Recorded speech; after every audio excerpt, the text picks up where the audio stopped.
Al Amina tours and ট্ৰেভেলছৰ এটি দল ৰমজান মাহত উমৰাহ হজৰ বাবে পবিত্ৰ মক্কালৈ যাত্ৰা। আজি আল আমিনা ট্যুৰছ এণ্ড ট্ৰেভেলছৰ জৰিয়তে উমৰাহ হজৰ বাবে বৰপেটা জিলাৰ পাকা বেতবাৰী সমষ্টিৰ কয়াকুছিৰ ACS বিষয়া তথা অসম চৰকাৰৰ বিজ্ঞান প্ৰযুক্তি আৰু জলবায়ু পৰিৱৰ্তন বিভাগৰ উপ সচিব ছয়বৰ ৰহমানৰ পৰিয়ালবৰ্গৰ 10জনীয়া এটা দল ৰমজান মাহত উমৰাহ হজৰ বাবে পবিত্ৰ মক্কালৈ যাত্ৰা কৰে। দলটিক নেতৃত্ব দি লৈ যায় আল আমিনা ট্যুৰছ এণ্ড ট্ৰেভেলছৰ স্বত্বাধিকাৰী আলহাজ মনিৰ উদ্দিনে।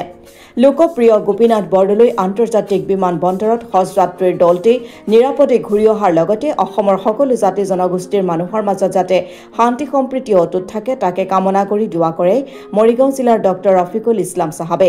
উল্লেখ্য যে Al Amina tours and travels April, July, August, September, October, November আৰু ডিচেম্বৰ মাহৰ বাবে উমৰাহ হজৰ আবেদন প্ৰক্ৰিয়া চলি আছে। ইচ্ছুক ব্যক্তিসকলে বেলতলা ঘোঁৰামৰা মিলন পথ গৃহ নম্বৰ 10ত অৱস্থিত ট্ৰেভেলছৰ কাৰ্যালয়ত নাইবা 9954868130 নম্বৰত আগতীয়াকৈ উমৰাহৰ বুকিং কৰিব পাৰিব।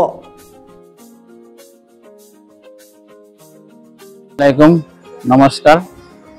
আজি মই আল্লাহ তালাৰ মানে শুকুৰগুজাৰ আছো যে আজি পবিত্ৰ ৰমজান মাহত আজি মই উমৰাৰ কাৰণে নিয়ত কৰিছিলোঁ আৰু তাত আল্লাহে কবুল কৰিছে।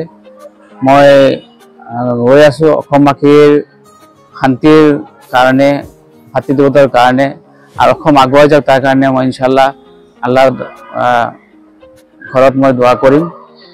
আৰু মই এই চেগতে মোৰ শুভাকাংক্ষীসকলক মই ক'ব লাগে, মই অসমৰ সন্মানীয় মুখ্যমন্ত্ৰী মহোদয়ক মই আন্তৰিক কৃতজ্ঞতা ধন্যবাদ জ্ঞাপন কৰিছোঁ যে আজি মোক এই পবিত্ৰ মাহত উমৰাহ হজ কৰাৰ কাৰণে চিএম অফিচৰ ফালৰ পৰা মোক এপ্ৰুভেল দিয়া হৈছিলে আৰু অতি সোনকালে মই পাইছিলোঁ। তাৰ কাৰণে মই তেখেতসকলৰ ওচৰত মই চিৰকৃতজ্ঞ। এইখিনি মোৰ ক'বলগীয়া আছিল। আৰু মই আপোনালোকে চবেই জানে যে পবিত্ৰ ৰমজান মাহত মোৰ পৰিয়ালৰ সদস্যসকলে আৰু কিছু শুভাকাংক্ষী আমি একেলগে গৈ আছোঁ।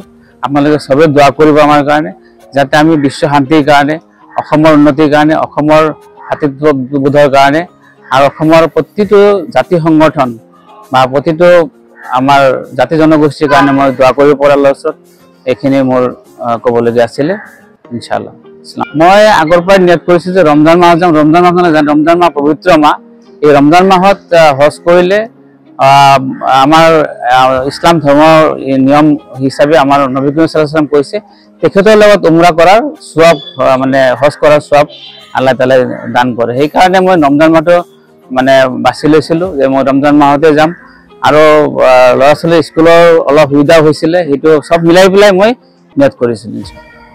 আল আমিন ট্যুৰছ এণ্ড ট্ৰেভেলছ আমাৰ যি স্বত্বাধিকাৰী আমাৰ মনিৰুদ্দিন আহমেদ ডাঙৰীয়া, তেখেতৰ লগত মোৰ আগৰ পৰা এটা সুসম্পৰ্ক আছিল আৰু তেখেতে যিমান হজযাত্ৰী লৈ গৈছে সুন্দৰভাৱে তাত থকা খোৱাৰ আৰু জাগাখিনি বা জিয়াৰত কৰা, দোৱা কৰাৰ তেওঁ সহায় কৰি দিছে। এইখিনি মই জানো, যাৰ কাৰণে তেখেতসকলৰ মই ওলাইছোঁ আৰু আশা কৰিছোঁ যে তেখেতৰ এই অনুষ্ঠানটো আগুৱাই যাওক আৰু অসমৰ লগতে ভাৰতবৰ্ষৰ বিভিন্ন প্ৰান্তৰ মানুহক এনেকুৱা উমৰাহ হজ বা হজ হিচাপে তেওঁলোকে আনি লৈ পেলাই আমাৰ দেশৰ কাৰণে যাতে দোৱা কৰিব পাৰে, আমাৰ জাতিৰ কাৰণে যাতে দোৱা কৰিব তাৰ কাৰণে ব্যৱস্থা কৰি দিয়ে যে এইখিনি মই তেখেতসকলৰ মোৰ অনুৰোধ। মণিপুৰৰ পৰা আব্দুল সুবাহান আলী ৰিপৰ্ট, অসম টুডে।